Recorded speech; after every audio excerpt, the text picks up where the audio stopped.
Olá, estamos começando mais um episódio de Conselhos de Classe, um podcast especializado na gestão escolar. Uma iniciativa inédita de 3 empresas, Alabama, Espaço-In e Acto. E o tema de hoje é o papel do diretor numa instituição de ensino. Como todos os episódios, vou começar fazendo a chamada, né? Então, Ana Paula. Espaço-In, Ana Paula, presente. Carla, presente, da Acto. e Danilo. Presente, gente. Danilo, quer dizer Da que... Espaço-In? Da Espaço-In. Isso. Quero garantir para você que nessa Não tem mesa bullying. redonda, nesse podcast, não tem bullying, porque eu sou o mediador e você perfeito. pode falar À à vontade. Que o Eu pessoal também? Fica... Também. Tá. Né? Porque fica cortando a sua fala. Exatamente. Certo? Então, Muito obrigado, aqui não Bé. tem espaço. Certo? Muito obrigado, Bé. Tudo bem.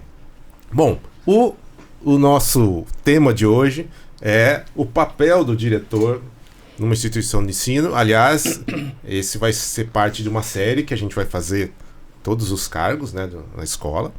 E eu queria começar jogando no tema, né, quais são os... Como vocês enxergam a atuação principal, né, no diretor.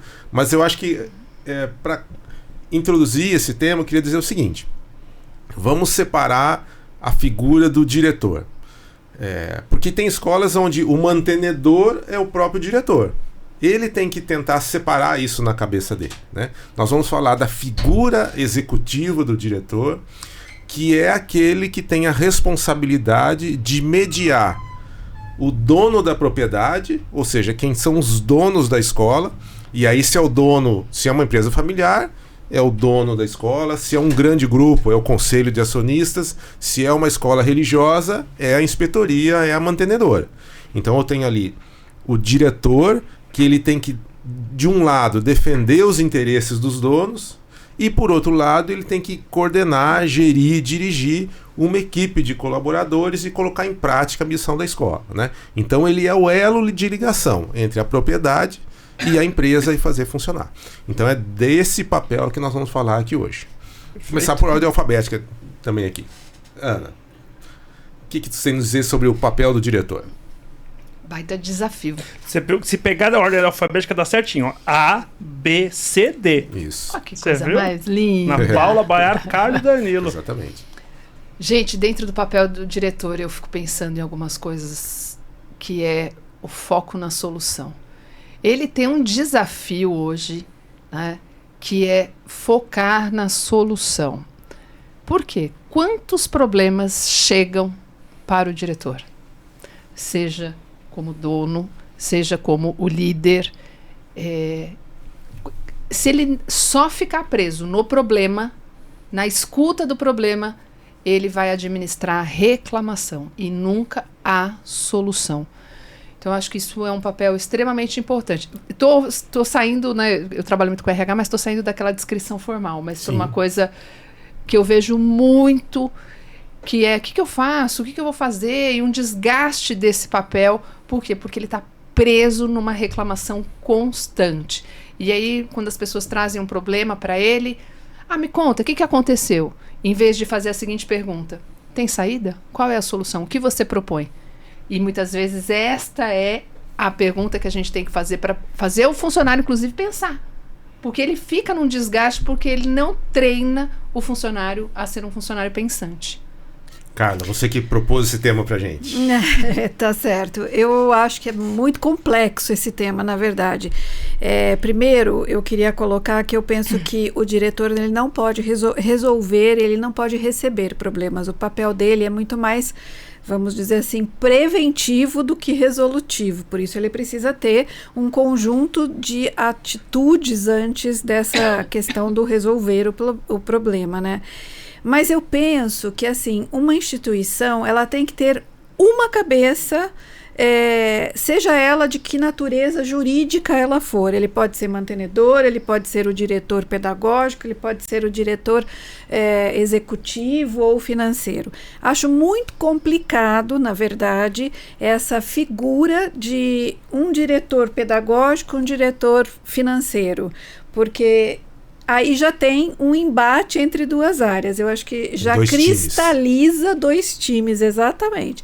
Cristaliza dois times. A gente pode ter as pessoas responsáveis, o head do pedagógico, o gerente, vamos colocar assim, do financeiro, administrativo, mas tem que ter uma única criatura que olhe tudo aquilo e que não dá para esse diretor ou essa diretora trocar de eu, né? Assim, agora eu estou olhando com o olho com a visão do isso, agora eu vou olhar com aquela visão. Então eu penso que ele tem que ser um profissional que tem uma visão sistêmica. E depois a gente volta um pouco nessa questão da visão sistêmica, mas eu acho que assim, de modo raso, é aquela visão que vê todos os pedaços, vê a concatenação de todas essas áreas, né? E que, sobretudo, tenha uma atribuição, nem uma atribuição, ele tem uma preparação para fazer uma gestão de pessoas, porque é exatamente esse, então, na minha visão, o principal papel de uma visão sistêmica. Acho que esse é o maior desafio. A gestão de pessoas é o maior desafio. Mas eu acho que eu gostaria de reduzir isso em 2 palavras. Eu acho que ele tem que ter foco em qualidade e lucro. Eu acho que os 2 pontos principais de um diretor de escola hoje, qualidade e lucro. Qualidade no sentido inovação, melhoria dos processos, melhoria do que ele entrega, melhoria do pedagógico, melhoria dos serviços. Mas se ele não tiver foco no lucro, o negócio não funciona. E muitas vezes o que eu vejo ou eu tenho alguém focado em lucro e não foca em qualidade, ou eu tenho alguém focado em qualidade, um diretor que foca em qualidade, mas esquece do lucro. E eu acho que hoje não dá para caminhar separado. Você tem que ter foco na qualidade e lucro. Não é ou, é e. Qualidade e lucro. Então, para mim, hoje, você perguntar assim, qual que é o perfil do líder ideal, do diretor ideal para uma escola? Aquele que enxerga qualidade e lucro. Para isso, concordo plenamente, tem que ter foco na solução, como a Ana Paula falou, tem que ter a visão sistêmica que ela coloca, senão não vai conseguir isso. Se não entender de todos os processos, eu acho que era uma coisa que eu vi muito, e eu acho que eu tô sendo até repetitivo nessa questão do purismo, né? Mas era muito aquela coisa assim, não, eu sou só diretora pedagógica. Eu hoje, se eu estiver fazendo um processo seletivo e eu escutar isso, eu sou só diretora pedagógica, eu não contrato. Eu acho que esse profissional do só diretor, eu sou do pedagógico, eu não entendo de finanças. Para mim tá fora. Para mim tá fora. Como se eu chegar e entrevistar um cara, ele falar assim, não, eu sou do financeiro, eu não entendo nada do pedagógico, também tá fora. Né? Ou ele tem essa visão integrada do negócio, ou senão ele não vai me trazer qualidade e lucro. Então, para mim, assim, o perfil deste cara hoje é alguém que entenda no negócio a ponto de me trazer melhorias de qualidade constantes e lucro. Eu posso fazer uma réplica aqui? Eu acho que o Danilo realmente ele falou em 2 pontos, né? Que é o final do caminho. Óbvio, numa situação de uma instituição educacional, você tem que ter a qualidade, e se ela é uma escola privada, né, uma instituição privada, ela tem que se sustentar, ponto. Quando a gente fala dessas outras características ou talvez perfis, a gente está falando do caminho, né, da trajetória. Porque se essa pessoa ela não tiver uma capacidade de entender quem são as pessoas que estão com ele e o que esperar dessas pessoas em cada um das suas respectivas atribuições. Então, quando eu digo visão sistêmica, é só para completar, né? Quando eu digo visão sistêmica, eu digo uma visão sistêmica do negócio, de olhar para dentro, mas uma visão sistêmica fora também. Eu sou uma instituição de ensino. Bate naquilo que você falou. Eu acho que nós aqui estamos performando muito bem. E como é que nós estamos em relação ao que está lá fora? Quais são as inovações que estão lá fora, que são exigidas das famílias hoje e que a gente tem que colocar aqui? Posso ir além um pouquinho? Pode. Espera um pouco. E tem muito a ver esse papel do diretor quando ele ele tem essa força de fazer essa coalizão, ele também determina a cultura da instituição. Perfeito. Né? Porque a cultura da instituição, a gente vê 3 momentos. O superficial é como um iceberg, né? O superficial, o que está um pouquinho logo abaixo. O superficial é o quê? É o ambiente, é onde ela está, como é que ela funciona.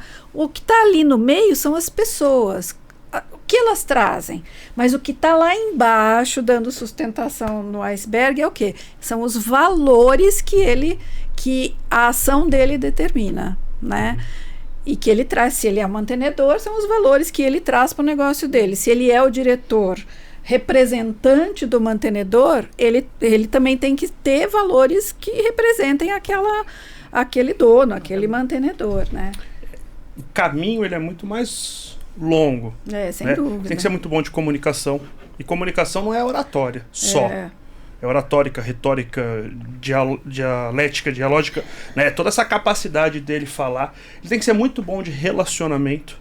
Então, para mim, a base da liderança, e aí não é um cargo de diretor, mas é qualquer liderança, é comunicação e relacionamento. Se você for bom de comunicação e relacionamento, todo o restante tá fácil. Mas a comunicação e relacionamento é a base disso. Aí entra visão sistêmica, visão de futuro, que é o que você está chamando de visão sistêmica externa, é uma visão de futuro. Vou parafrasear aqui, né? O Bayard tem uma fala muito legal. Minha escola cresceu 10%. Tá, mas e o mercado que você está inserido? O mercado que eu estou inserido cresceu 40%. Então você não foi bem. Se o mercado, isso é fala do Bayard, né? Cresceu 40% o mercado, você cresceu só 10%, você cresceu 25% do que o teu mercado cresceu. Então muitas vezes você está olhando só para dentro e não está olhando para fora, né? Então isso é uma visão de futuro, uma visão estratégica que às vezes não tem. Então hoje, se a gente for pegar nesse caminho todo, trabalho sob pressão, Sim. habilidade de negociação. Então eu acho que tem uma lista de competências e habilidades que um diretor precisa ter. Daqui a pouco eu vou fazer uma chamada oral sobre listas de competência e habilidades do diretor. Tá? Eu ia completar essa fala do Danilo. Acho que tem um papel do diretor hoje que é muito importante. Ele precisa se questionar. A minha liderança inspira?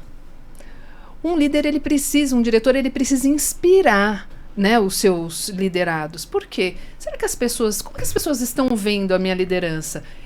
As pessoas gostam? As pessoas enxergam o que eu faço? Será que eu sou uma pessoa que gera medo? Será que eu sou uma pessoa que as pessoas falam assim, eu quero seguir essa pessoa, eu confio na gestão dela? Então, eu quero ser como ele quando eu crescer. É uma frase, eu tinha uma diretora que eu olhava muito para ela, e eu dizia assim, quando eu crescer, eu quero ser igual a você.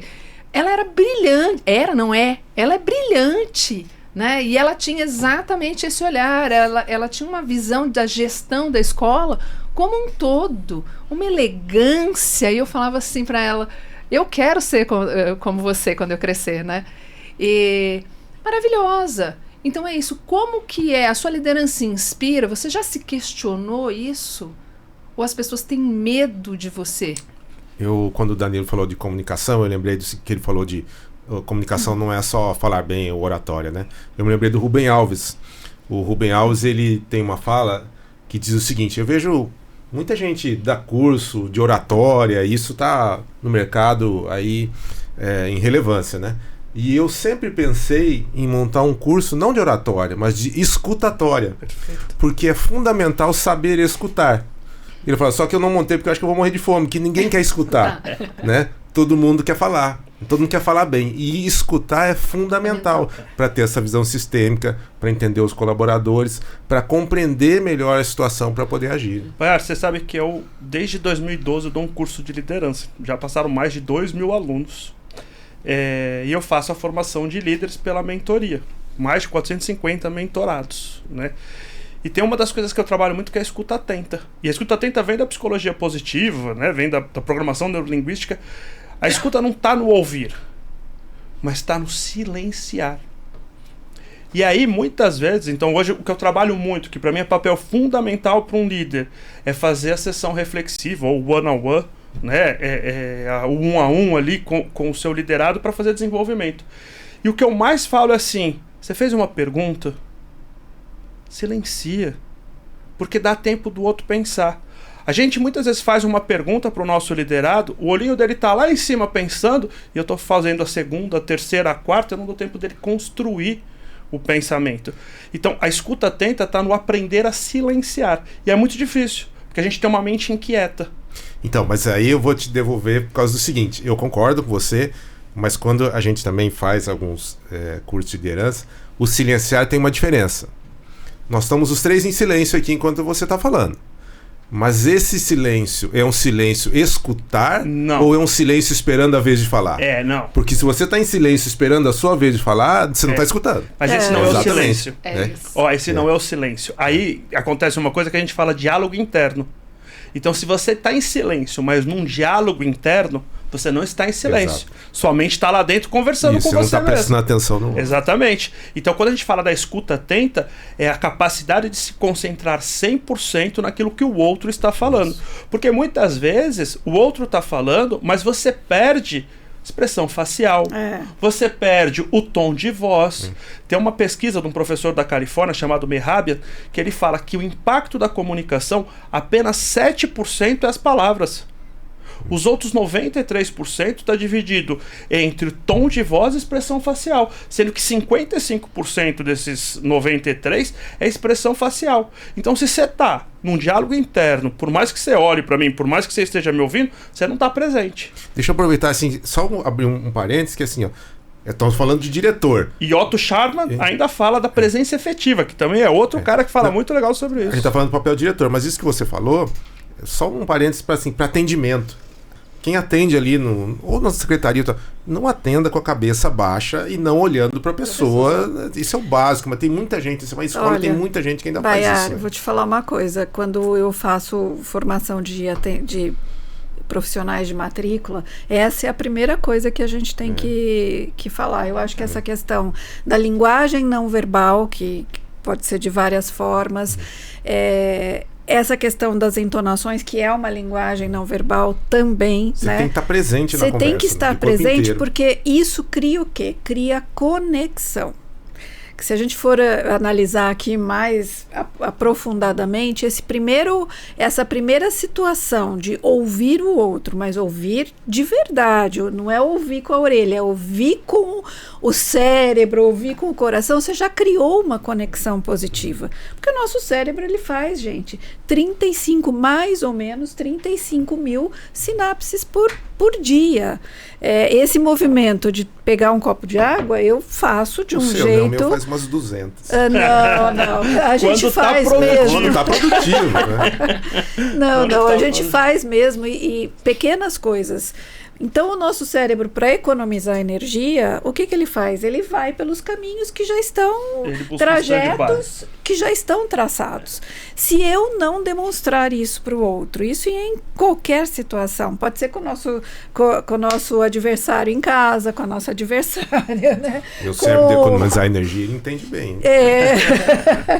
Então, se a gente não criar essa escuta verdadeira, a gente não cria conexão. E sem conexão não existe comunicação efetiva. Aí a gente entra no rapport, que também vem da psicologia, que é a criação de conexão. Eu tenho um livro que não foi lançado ainda, falta detalhes ali, de eu sentar 2, 3 dias e finalizar o livro, e eu falo no livro que é o estado da liderança. Porque eu digo que ninguém é líder. Você está líder. Liderança não é um cargo, gente. Liderança é um estado. Eu estou líder naquele momento. Então, muitas vezes, ao fazer um atendimento a um pai novo, aquela atendente está no estado de liderança. E ela precisa dominar técnicas de liderança. Quando eu estou atendendo um aluno, eu estou no estado de liderança. Né? Hoje, quando eu estou com a minha mãe, eu estou no estado de liderança. Mas alguns anos atrás, eu não era o estado de liderança. Minha mãe era esse estado de liderança. Então, quando a gente entende que a gente está líder, né, a gente começa a entender que todo mundo precisa das técnicas de liderança e os conhecimentos de liderança. E vocês não acham, desculpa, posso fazer um comentário? Você não acha que, assim, tudo isso, né, vamos voltar para a figura do diretor, né? O que está na base disso é uma boa, além da visão sistêmica, né, para tocar as fases e conectar as fases do negócio, as áreas do negócio. Tudo isso tem como base um bom desenvolvimento de pessoa. Sim. Eu vou um passo antes. Eu acho que hoje você só é um bom diretor ou um bom líder se você tiver inteligência emocional. Tá, eu ia chegar lá, viu? Eu acho que os maiores gaps que eu vejo nas lideranças hoje, nas gestões hoje, é a ausência da inteligência emocional. Muita vaidade, muito ego, muita dificuldade de escuta, porque eu sou o líder, então eu não escuto, eu falo, onde cometem os maiores erros, né? Porque às vezes você não está no chão da fábrica ali. Então não ter escuta é um erro absurdo. E você não escuta por ego. E aí tem um erro, deixa eu comentar um erro muito importante assim, que o diretor às vezes faz. Imagina assim, eu sou o diretor, chamei vocês aqui, meus coordenadores. Olha, nós tivemos um problema de segurança muito sério, porque uma mãe de aluno entrou na escola e a portaria nem sabia como é que ela entrou. De repente ela estava lá na sala da coordenadora, cobrando a coordenadora, não foi anunciada. E nós temos que resolver esse problema. E aí eu falo assim, eu acho que o principal problema é que a nossa portaria não tem um controle de acesso. Então, para mim, a solução é que a gente troque a nossa empresa de portaria e implemente catraca eletrônica para isso. O que vocês acham? Já está errado, porque eu falei a minha opinião antes de ouvir de vocês. E agora? Eu sou o último a falar. Eu sou o último a expressar a minha opinião. Eu tenho que expor o problema. E talvez nem expresse, né? Exatamente. Talvez posso ser mais eu profundo. ouço. E é isso aí. Você é mais profundo, depende da maturidade da tua equipe. Porque às vezes a tua equipe não é madura nem para ter uma discussão dessa. Sim. E aí eu preciso fazer isso que você está falando individualmente. Eu preciso ir na Carla, perguntar o que ela acha. Exato. Sem ninguém por perto. Aí eu vou no Baiar, pergunto o que ele acha, depois eu vou na Ana Paula, e aí eu tomo a decisão. Então, o processo de tomada de decisão depende da maturidade da equipe. Quando você fala como essa forma que assim, você coloca para o grupo para escutar as respostas, o grupo tem que ser muito maduro. Porque senão ele é influenciado ou pelo líder ou pelo primeiro a falar. Ou então pelo mais velho, às vezes assim, né? Mas eu vou voltar no início da minha fala. Será que eu estou desenvolvendo as pessoas para pensar? Porque quando eu falo do foco da solução, que o funcionário já chega com um problema e eu digo assim, me conta o problema. Em vez de eu falar assim, o que você propõe para resolver isso? Qual é a saída? Por quê? É exatamente isso. Muitas vezes nós estamos presos no hábito. Eu proponho primeiro e você repete ou você vai propor depois. Sendo que, enquanto líder, será que eu não tenho que trabalhar a escuta? Eu não tenho que te ouvir primeiro, que é isso que o Baiar está falando? Sim. Eu tenho que desenvolver e potencializar, que isso é uma coisa super difícil. Porque isso mexe com a minha administração das emoções. Eu tenho que potencializar o meu funcionário sem medo da concorrência. Então eu te escuto primeiro. Depois eu administro tudo isso, inclusive a minha ansiedade interna. Eu brinco muito. O meu papel é gerenciar essas ideias todas e potencializar talentos. Eu brinco muito que é assim, eu não dou a solução para minha equipe. No primeiro momento, as pessoas que trabalham comigo acham que eu sou maluco. Porque eles chegam para mim e falam assim, Danilo, a escola tal, o cliente tal, a gente tá com esse problema. Eu falo, quem tá com esse problema? Quem tá é você, chegou na tua mão. Não, mas o que eu faço? Eu falo, não sei o que você faz. E óbvio que é um problema possível, né, de se fazer isso. Mas eu não dou a solução. Porque se eu der a solução naquele momento, eu condiciono ele a não pensar. Toda vez que eu condiciono alguém a não pensar, ele está esperando o quê? Qual o problema? O problema é esse, faça isso, isso e isso. Se ele faz e deu certo, Danilo, eu fiz, hein, deu certo. Danilo, eu não fiz, mas foi o que eu fiz, o que você falou e não deu certo. A culpa é tua, o erro é teu. Então, a gente está tão preso nessa questão de culpa, de erro, que muitas vezes o outro não quer assumir a autonomia, ele não quer buscar isso. E eu não permito. Eu hoje tenho muitas frentes de trabalho. Né? Seja na consultoria de marketing, hoje com mais de 40 escolas, seja na parte de desenvolvimento de líderes, fazendo as mentorias, os cursos, as palestras. Eu tenho muitas frentes. Se eu não tiver uma equipe que trabalha comigo extremamente autônoma, disciplinada e organizada, para mim não funciona. Só que se eu for o primeiro a perguntar qual é o problema, faça isso, o que aconteceu, faça isso, por que tá assim, faça isso, minha equipe nunca vai ser autônoma. Vocês me lembraram de uma frase que eu ouvi mais de uma vez em escola já no nosso trabalho de consultoria, que é a seguinte frase que para mim é um dos piores insultos que pode ter, que é: você não é pago para pensar, você é pago para fazer. Não, Isso isso é pra mim é terrível, terrível, né? porque assim, o que diferencia um ser humano? É justamente a capacidade de pensar. Se você está dizendo que ele é pago para não pensar, você está desumanizando a pessoa. Esse líder já morreu. Assim como aquele que fala, manda quem pode, obedece quem Também tem já morreu. juízo, né? Então, mas eu vou Também já fazer... morreu eu vou mesmo. Profissionalmente falando, ele já morreu. Mas, gente, eu vou voltar numa coisa que eu vivi isso hoje antes de vir para cá, né? Minha equipe dizia assim: olha, porque fulano de tal é muito crítico, questiona demais e não sei o quê, e tá bagunçando. Eu fiz assim: bom, deixa eu entender uma coisa. Ele é crítico e ele tá propondo ideias novas? Não, ele está bagunçando o processo. Falei, então é diferente. Aí você orienta, reorganiza e alinha, né? Agora, se for crítico, faz parte. Porque aqui nós temos espaço para receber ideias novas, para entender Autonomia, isso. disciplina e E organização. O que acontece? Quando eu dou espaço para o meu funcionário para potencializar talentos, eu preciso administrar uma coisa que é muito difícil. É as minhas emoções para ter um funcionário que vai me questionar. Ou alguém que é melhor do que eu. Exatamente. Mas esse é meu sonho. Eu queria que 100% da minha equipe fosse melhor do que eu. Exatamente. Mas eu fico imaginando o seguinte: a gente está lá com aquele aluno da educação infantil que a gente está ensinando a ser questionador, ensinando a pensar, a levantar hipóteses. Aí quando chega um funcionário, que é a característica desse aluno, eu falo para ele: não, você não pensa não, você vai seguir aquilo que eu estou mandando. Mas falou, você não foi pago para pensar. Exatamente, mas aonde está aquilo que a minha escola vende? Se eu não consigo liderar o aluno que eu estou formando. E eu já escutei algumas coisas, assim, nessa linha de... São desrespeitos, né? Ah, mas isso até um macaco faz. Eu escutei já isso, muitas vezes. Então paga para o macaco fazer. Ele custaria bem mais barato, né? Outra coisa que eu acho que um diretor tem que tomar cuidado, você falou dos 3 níveis aí, né? Da cultura e dos valores e tudo mais. Na organização tradicional, a gente tem um nível piramidal de organização. A gente tem o topo da pirâmide, que é o nível estratégico, das decisões, das ações. O nível intermediário, que é o nível gerencial, ou integrativo ou tático, né, que faz a comunicação entre o topo e a base. E temos a base da operação, que é onde as ações acontecem no dia a dia. Né? Só que existe nisso uma lei da gravidade. Ou seja, no nosso dia a dia, a gente é tomado muitas vezes em ter que atuar na operação.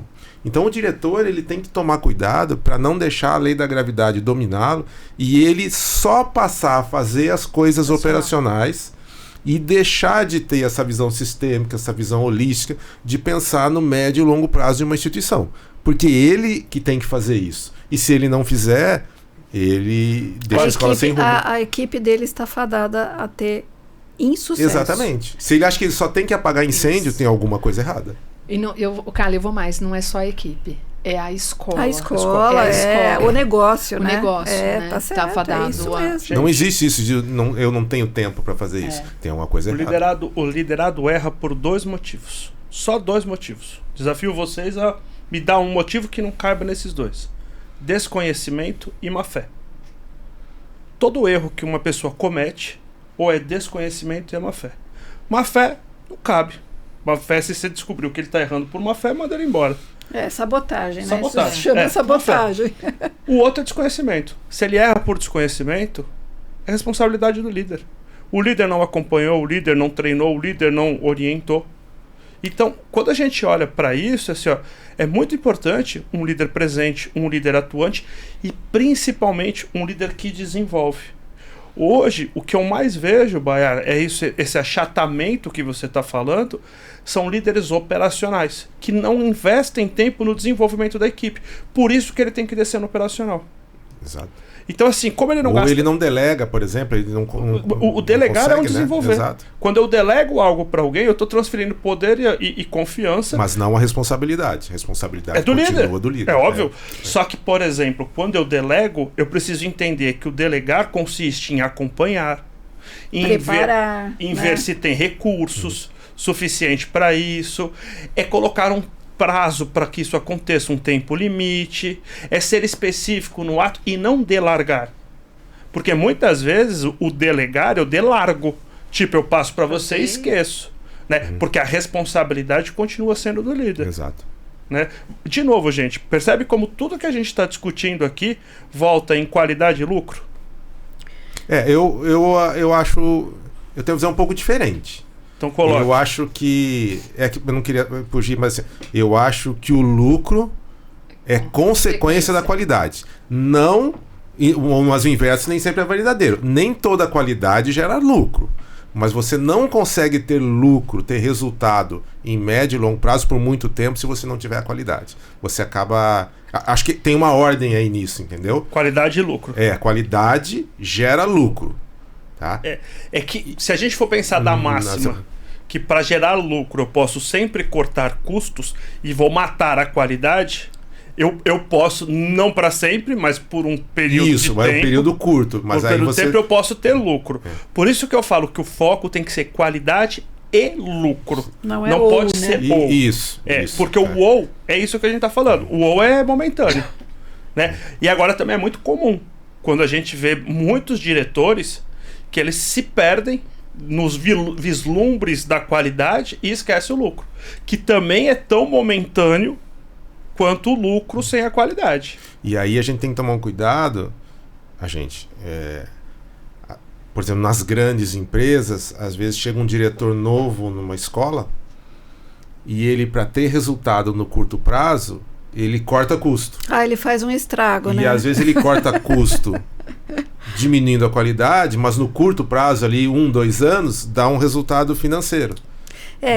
Mas às vezes ele cria uma alegria efêmera, né? Exato. Outro dia a gente, conversando com uma mantenedora, ela falou assim: Danilo, meu produto é excelente, mas eu não sei por que não dá lucro. Eu falei assim: você tem 69 aulas na sua grade. Aqui não dá lucro porque você tem quase 70 aulas na semana. É óbvio que não dá lucro.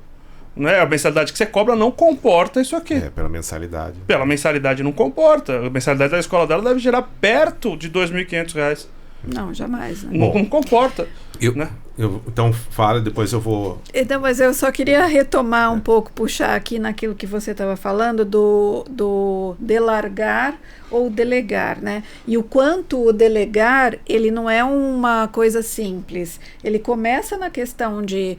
Na verdade, assim, tudo começa na contratação, né? De você conseguir entender qual é o perfil, quais são as habilidades daquela pessoa, e se ela está talhada ou não para aquilo que se espera dela. Mas, enfim, indo um pouco adiante. Quando você delega, né, você tem que dar subsídio, você tem que ter um alicerce para essa pessoa, porque senão ela não vai se desenvolver, ela vai se queimar, né?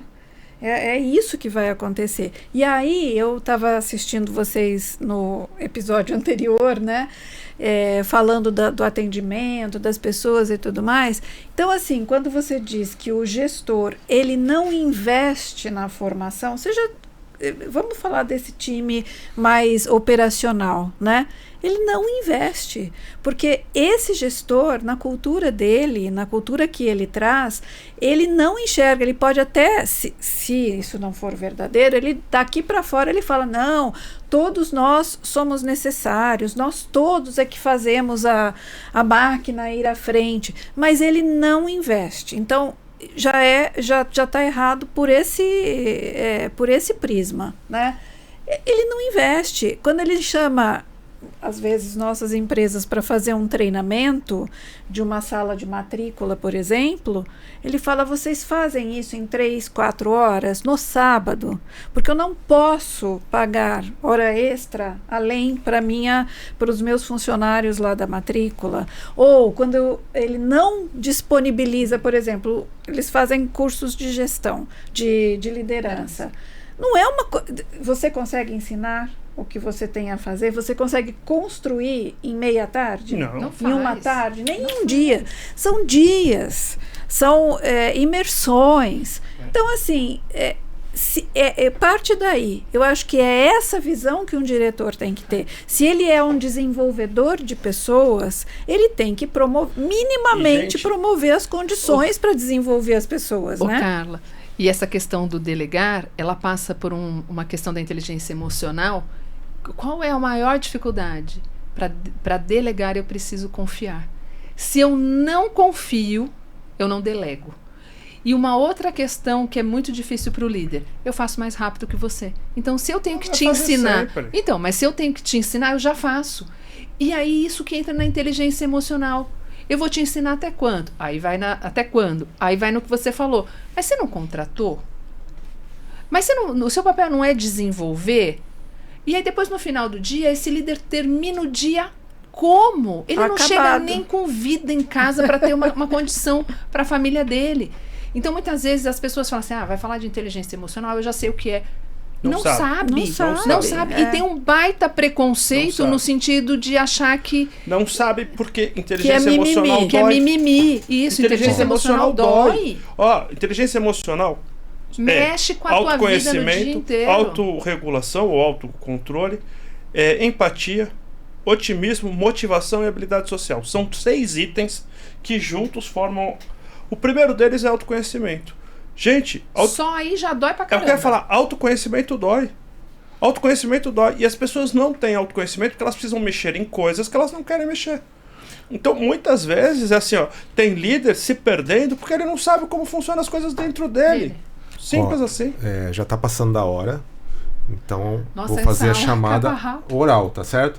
Combinado. Que chamada oral vem de hora, né? É feita de hora em hora, certo? Certo. Porque o meu oral que eu pronunciei é oral com H, né? Com H, é chamada oral de H. Se vocês perceberam. Bom. Foi ótimo. O que é a chamada oral? Vocês vão ter que um curto espaço de tempo. Vai começar por você, ordem alfabética. É aqui, aqui e aqui. Tá.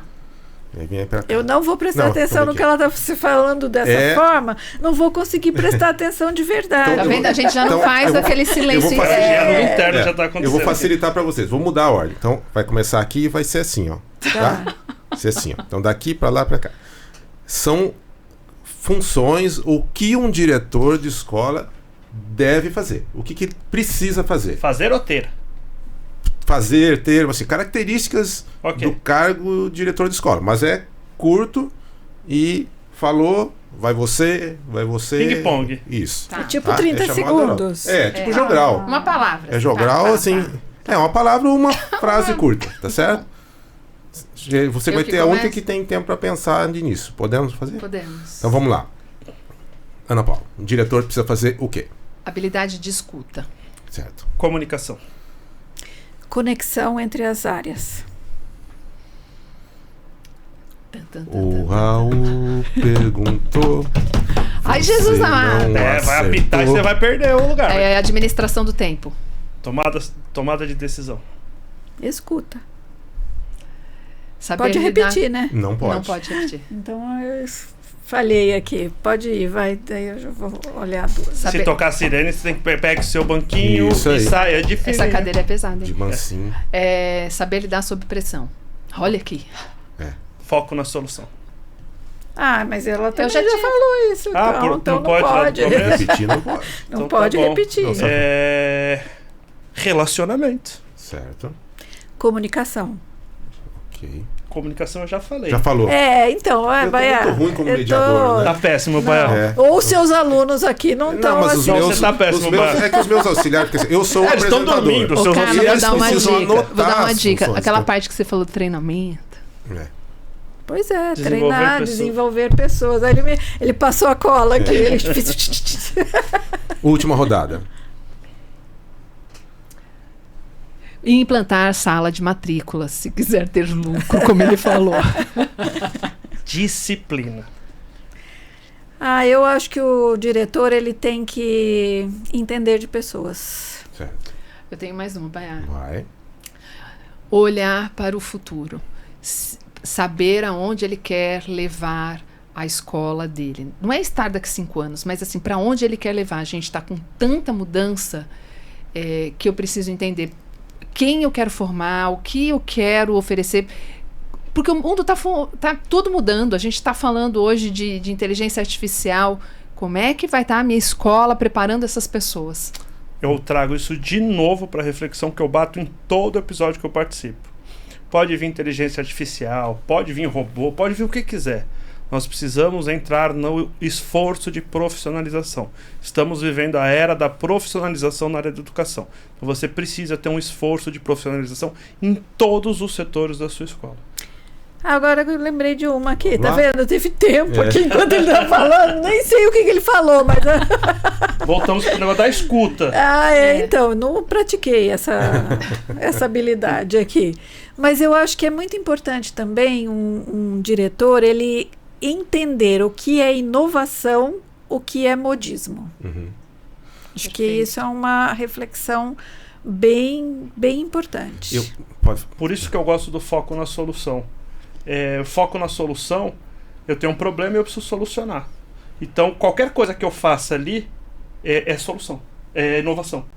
Porque se eu tinha um problema antes, eu usei algo novo para solucionar. Não, Daniel, você me confundiu aqui. Não é isso que eu tô Não. Eu vou então finalizar. Você falou em mudança, você falou num Mas mundo a gente não pode transformação. estender um pouco mais, Não tem que pode. ficar cumprindo mesmo o Não, horário. do toque sinal, né? Você tem que guardar para os próximos episódios, entendeu? entendi. Não pode falar tudo agora. Você falou. Mas você distinguir- percebeu que a sua mediação não tocou o sinal pra ninguém, né? Não tô com porque eu sou um mediador. Bonzinho. Elegante. Bonzinho não, eu sou um mediador que entende, ouve e faz com que as pessoas gostem de participar. Diferente Entendi. de uns e Faz outros que escuta. tolham o Ficam poder de fazendo fala das bullying pessoas. comigo. Exatamente. Gente, falar pra vocês que no episódio anterior a esse, o Maurício falou assim: fala pouco, deixa os outros falarem. E aí isso foi bullying, entendeu? Tudo bem que você não obedeceu, mas parabéns. Né? Eu não obedeci. Isso, eu vou falar uma frase aqui de um cara que a gente gosta muito, que é Ricardo Guimarães, não é isso? Da Timos. E essa questão do mundo, o mundo realmente está se transformando, né? Um mercado super competitivos, difícil de achar profissionais para se trabalhar, competidores, vem a inteligência artificial, tudo isso se transforma. E o diretor é o quê? Ele é um CEO da escola, certo? O que é CEO? A sigla CEO. Chief Executive Office, certo? Ele é um diretor executivo, ele está ali para Podcast executar, bilíngue. né? Agora, o Ricardo Guimarães, ele fala o seguinte: como uma empresa é um organismo vivo e a gente entende a escola como um organismo vivo, o CEO não é Chief Executive Office, ele é um Chief Evolution Office, ou seja, ele precisa ser um chefe, um diretor que evolui, ele se adapta às mudanças do mercado e dos parâmetros que moldam o negócio educacional. Quem falou isso? Quem falou isso foi Ricardo Guimarães da Timos. Eu não o conheço, mas passei a ser fã Não, dele. ele é sensacional. Concordo esse cara, com assim. ele. E assim, e isso é essencial para posição e atuação de um diretor de sucesso numa instituição de ensino. Certo? Chato. Muito bem. Encerramos mais um podcast, Conselho de Classe. Maurício, falando sobre o falei papel do suficiente, diretor. falei pouco, falei muito. Não, falou muito bem. Eu tava quase invadindo aí pra me defender. Tchau, pessoal. Muito Tchau, obrigado. pessoal. Viu? Até a a próxima. próxima. Até. Muito bem. Lembramos do Raul Gil, né? Raul, grande Raul Nossa, Gil. foi muito bom. Excelente. Ótimo.